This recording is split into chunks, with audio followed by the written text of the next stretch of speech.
খেলা হইবার কথা ছিল আরো 2 দিন পরে, বাংলাদেশ ভার্সাস পাকিস্তান। এখন তো দেখি গভীর রাতে খেলা চলতেছে, গোপালগঞ্জ ভার্সাস বাংলাদেশ সেনাবাহিনী। কিনলে ভাই তোরা সেনাবাহিনীর হুন্দা আঙ্গুলটা দিলি এখন? এই মুহূর্তে দরকার ছিল সেনাবাহিনীর হুন্দা আঙ্গুল দিবের? কোনো দরকার ছিল এগুনের মারি এগুনের গাড়িতে আগুন ধরা দিবেন? কিনলে তোরা এই কামটা করতে গেলি? এই যে এখন গভীর রাতে যে ডাকি জানি বেগুনের যে চোখে মুখে যে গামছা বান্ধি হুন্ডার ওসাতে মানে বাড়ির লগে যে হুন্দা ঠান্ডা বান্ডা তুলিলি আর সলবাগল তুলি, আর তোরা যে খালি আব্বা আব্বা কই সিল্লরে, খালি ওমা গো ওবাব গো কই সিল্লরে। কিনলে এই কামটা করতে গেছিলি তোরা? তোরা কি মনে করছিস কি এটা ওই যে ছাত্র আন্দোলনের সেনাবাহিনী আইসো রাস্তাতে উঠি দেখবো ইজ্ঞা দুগা গুলি করবো শেষ? এই সময় তো সেনাবাহিনী কিচ্ছু করতে না, সেনাবাহিনী এখন ফুল ফ্রি।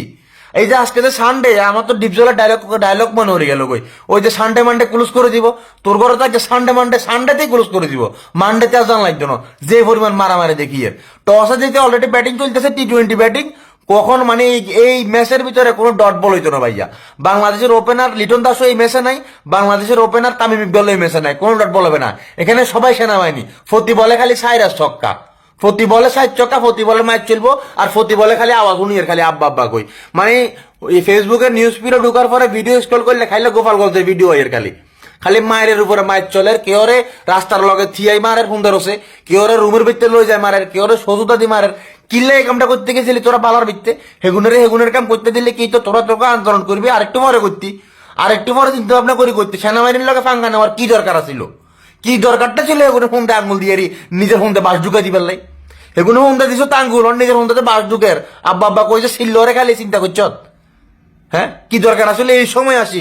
অন্তত পক্ষে এই সময়টা সেনাবাহিনীর লগে জায়গা করার মনে করছিস কি? ছাত্র আন্দোলনের মতো মানে লক্ষ লক্ষ জনতা সেনাবাহিনী ফিসে উঠে যাবো শেষ তো যা মারছত এবার হুরারের ধরে মাইরখা খালি এবার প্রচুর পরিমাণ মাইল ছিল। বল একদম বাউন্ডারির বাইরে। ওই যে পাকিস্তানের শহীদ আফ্রিদিতে এরকম T20 বল আজাইলাই তো এরপরে একটা ঠিক সেনাবাহিনীর অবস্থা আজকে এরকম মায়ের লগে দেখবে যে বল আজি দেবো কালকে সকালবেলার এই বল তো হয়ে জানো। আর যাদেরকে মারতেছে ওদের নিজেদের বল এই মুহূর্তে মনে হয় আর নাই, নিজেদের বলও দেখায় না, বল মোটামুটি ভাঙি গেছে কই। যে মারা মারছে এ মারায় বল থাকার কথা না ভাইয়া। বল থাকলেও স্টামের আগে যে রক্ত চলিয়েছে দিয়ে মারা মারছে, আমার কাছে যা মনে হইতো। তবে কাজটা ভালো হইলো ভাইয়া, কাজটা ভালো হয়নি। এই সময় সেনাবাহিনীর পিছনে আঙুল দেওয়া দরকার ছিল না।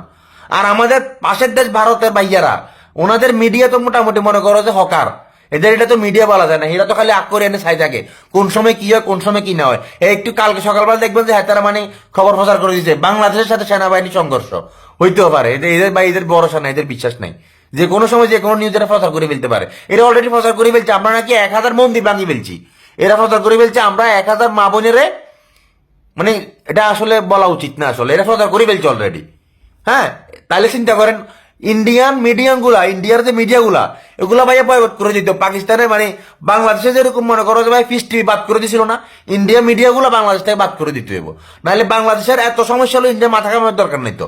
একবার ভাল লাগে দুইবার ভাল লাগে, হতে তো ভাল লাগে না।